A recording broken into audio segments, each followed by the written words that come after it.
So Rhona is a personal branding strategist, and her talk is building your personal brand to increase your earning potential.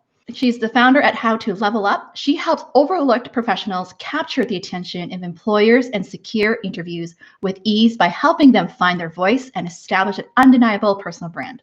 She's worked in the tech industry for over a decade in software engineering, project management, and recruiting. She was recently recognized as a top job search expert to follow on LinkedIn in 2021. So guys, I want you to start typing in the chat here and type "Go Rhona." And let's welcome her onto the stage here. Hello, hello. Hi, Diana. Hi, everyone. I'm good. I'm so happy to be here. Oh, me too. I'm so glad we got connected through Kamara. Yes, so excited. Right? I love how we just get connected and get to know each other. Thank you so much for being here today. So I'm going to bring the chat room back as well so that we can see the chat room where, you know, what people have to ask as well. So why don't we start off with a question? Tell us a little bit about your cultural upbringing. Let me just bring this up here. Oops. I'm getting back to, there's so many questions I want to go through. Okay, so tell us about your cultural upbringing. What's one cultural value that had an impact on you, good or bad? So I'm from Panama in Central America, and I was raised, both of my parents are from Panama, but they are of West Indian descent. So my grandparents are from the Caribbean islands. And we are people that are shown or are like taught to respect our elders, to strive to be the best at what you're doing, and that education is, like my mom always said, education is the most important inheritance I'm going to give you. I'm not going to leave you a lot of money. I'm going to spend all my money on your education so that you can build a life for yourself. We're also people that we don't show our emotions in public. And I think as far as things that have had, that's what has had an impact on me. I'm very competitive. I'm always trying to be the best. I think I'm always trying to make my parents proud. I'm 40 years old and I'm still like, is this going to make my parents proud type of thing? And I struggle. I'm not going to say never, but I struggle with showing my emotions in public and at work because I was taught to be something like, this is something you deal with at home type of thing. Yeah, no, for sure. What challenges did you face in your career, your business? I would love if you can talk about your video resume as well, because I watched that. It was good. About your story, how you stood out. Sure. And that definitely ties in. I mean, struggles that I've faced in my career, especially after moving to the US, I moved here 11 years ago, was being overlooked. After being in Panama, having my career and just moving here, I thought, okay, I'm just going to leave there. I moved here because my husband's from here. I'm going to leave Panama. I'm going to take a few months off, and then I'm going to come in, send my resume, magically get a job in the software industry. Crickets. I would hear nothing. And that's not what I was used to. I was used to like applying to jobs, getting interviews, and getting people to refer me. But it was hard. It was many, many months of crying, like literal crying. My husband was like, what are we going to do? Just because I wouldn't get interviews. Yeah. So that's when, and I always had my personal brand. I was on LinkedIn and everything. But that's when I just thought, let's take my personal brand to the next level and start using video. So I got inspired for video because of my husband. He's used video all his life for everything. And I created a video cover letter because I thought if people could just see me, hear me, and know what I bring to the table, then any concerns that they probably had by seeing my resume of someone who hadn't worked in this country, had no experience like in the US, would probably be squashed. And it literally worked. Like I sent that video and I started getting so many interviews and just posting, and people would find it and people would call me. It was like a magical, life-changing moment, as cheesy as that sounds. Oh my gosh, you guys have to go check it out. If someone has a link, feel free to share it or just search it on YouTube. I think it's brilliant. Like the quality of the video is amazing. Like I actually watched the entire thing. I watched the cover letter one and the resume one, and I think it's such a great strategy to stand out. And we can talk more about that later on. But just so I'm understanding, it's like once you did that, that's when you start getting interview opportunities. Yes. That's when I started getting interviewed. And being on the other side now of hiring here in Tulsa, where I live in Oklahoma, I think people's concerns were kind of like, she's an immigrant. Do we need to sponsor her?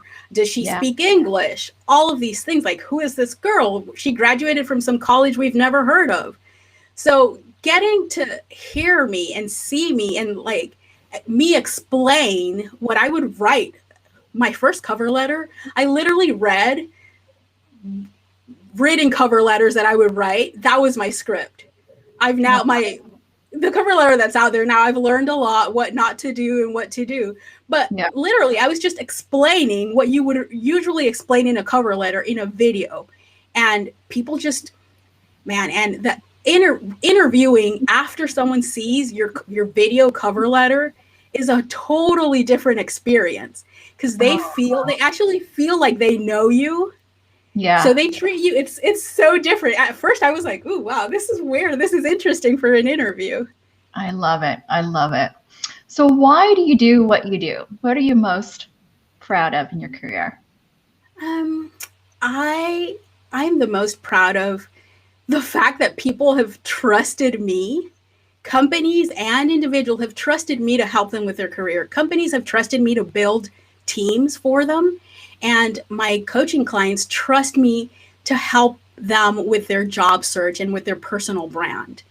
And I do it because I've been there. Like I said, I was there crying for months and months and being like, what am I going to do? Like, I don't just want to sit at home. I want to help my husband financially, and I want to work. Type of thing. So that's what I do it, because I've been there and I know how it feels. And I think that me having this experience and having overcome it, it would be a disservice. Like, I'm a helper by nature.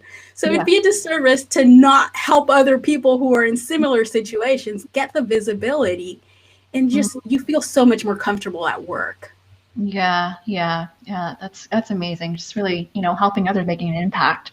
Oh, yeah. I just saw that some people can relate to this.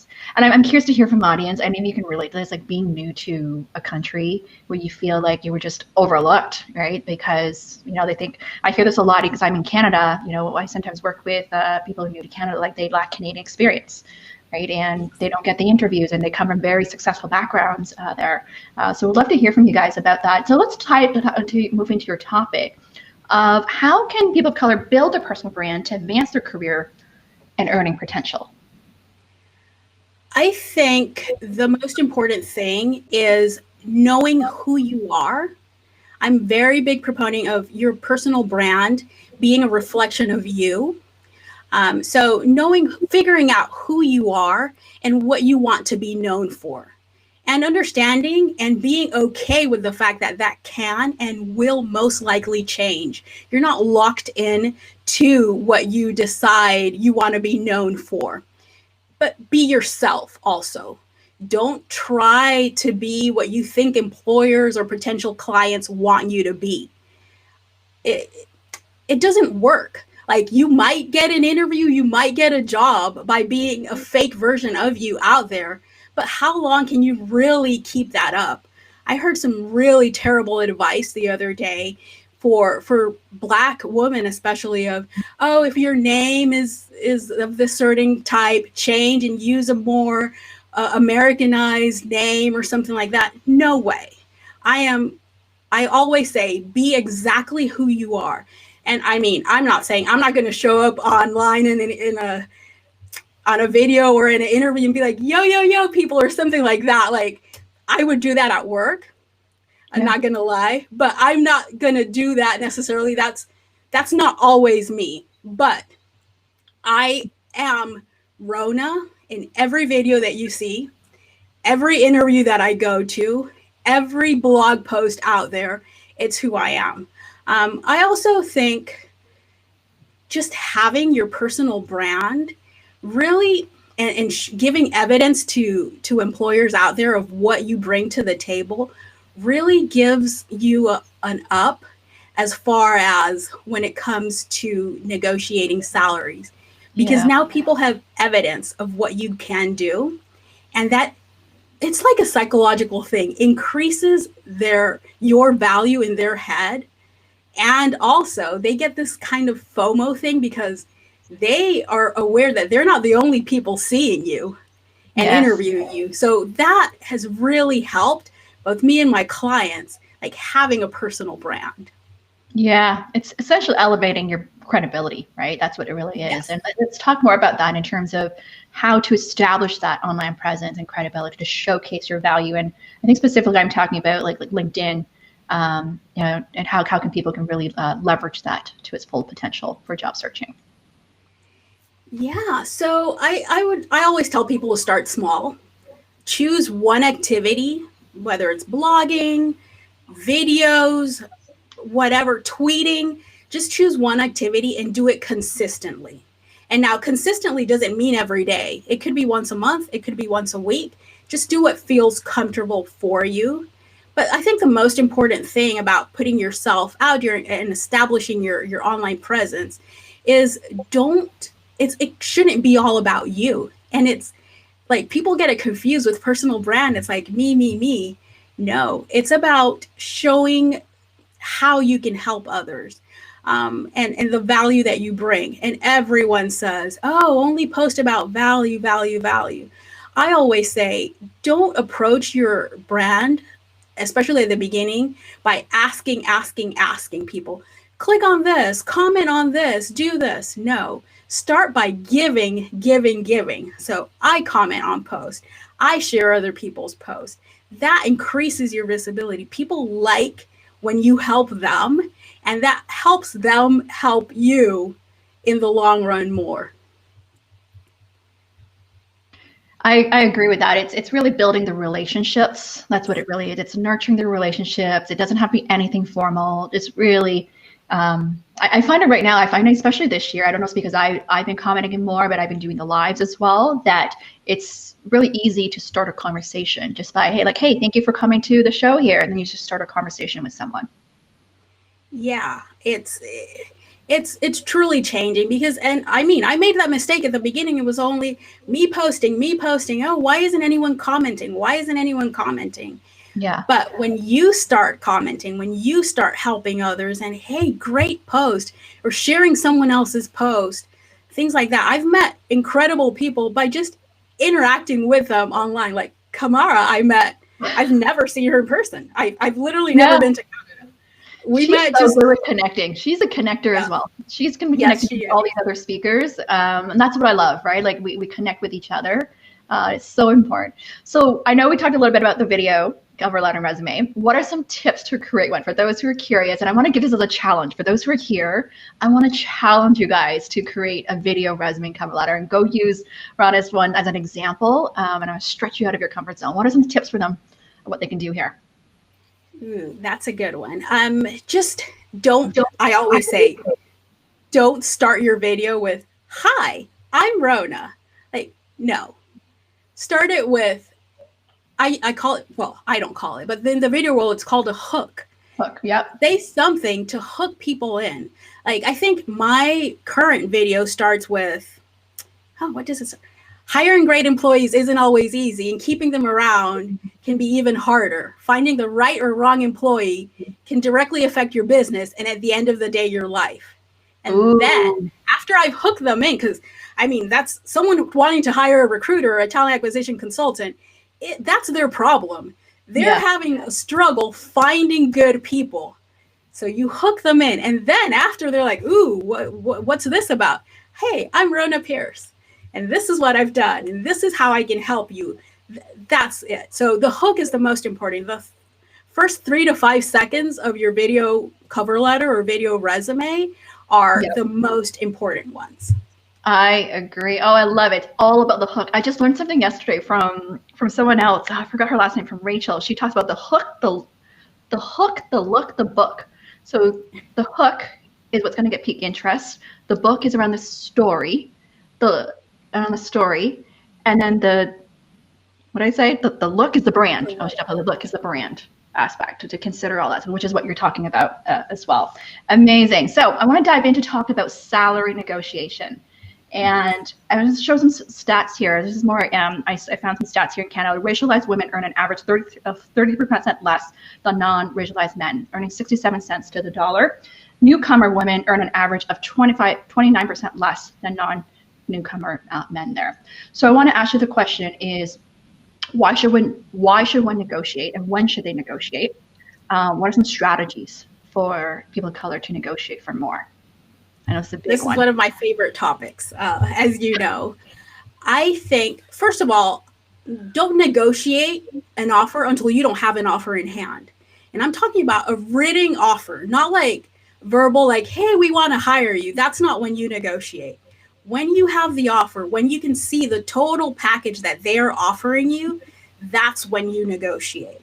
Yes. Why negotiate? The truth is, and you've been a recruiter also, most companies are expecting you to negotiate.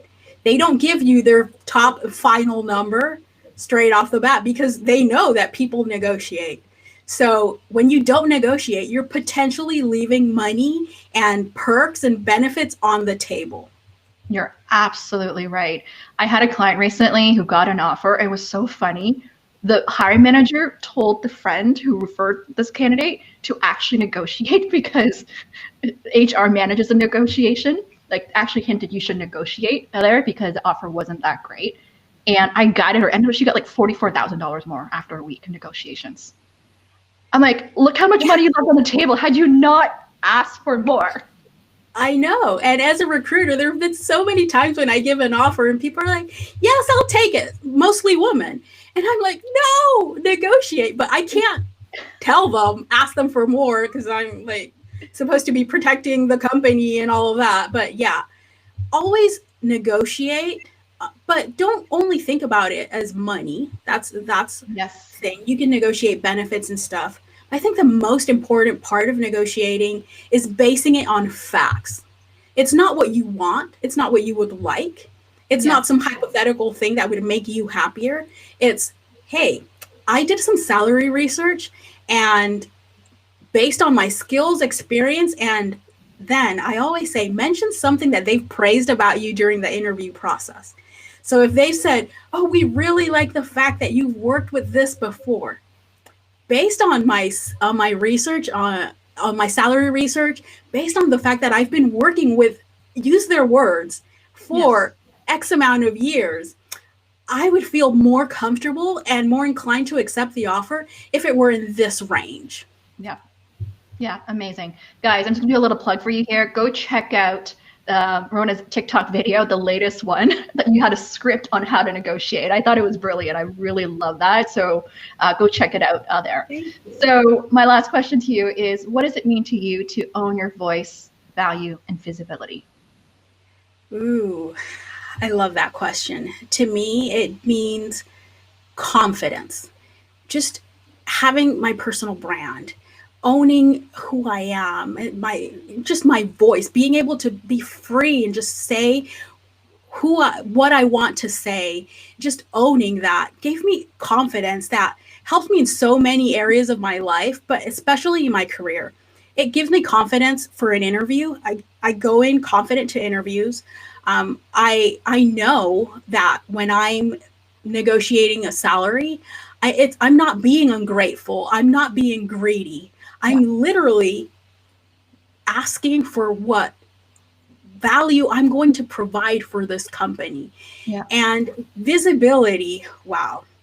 The current job that I have, I never applied to. Someone who I had worked with a long time ago saw a YouTube video, totally unrelated, messaged me and said, hey, our company's hiring for this type of role. Are you interested? To be honest, I wasn't interested or looking at the time, but I'm like, I'll check it out just to help a friend out. And I love my job. I love the company that I work at. I love everything right now. So just you're being visible, and owning your voice and your value gives you this confidence to like, yeah, I'll take a meeting with someone. If it works for me, I'll work with you type of thing. Right. It's not like you're not on the other side, like begging, like, please, please, please. Right. type of thing. Knowing your worth is going back to knowing your worth there, right? Yes. I know that's your saying there. Yes, that's a saying that I love it, but you should see people on TikTok don't always like that I end my salary negotiation videos with know your worth. Yeah. So where can people find you? Okay, so I hang out the most on Twitter at Rhona B, so Rhona, RHONA, B as in boy, or on Instagram and TikTok at how2level up. I'm also on LinkedIn, Rhona Pierce, Rhona Barnett Pierce, and on YouTube. The link to my YouTube channel is on my website, howtolevelup.com. And yeah, you can find me there. I have a blog. I have descriptions for my services and how we can work together. And I'm happy to answer any questions. So I always answer DMs, emails. That's where you can find me. But Twitter is where I hang out the most. Amazing. Well, thank you so much for being here today and dropping your gems with us.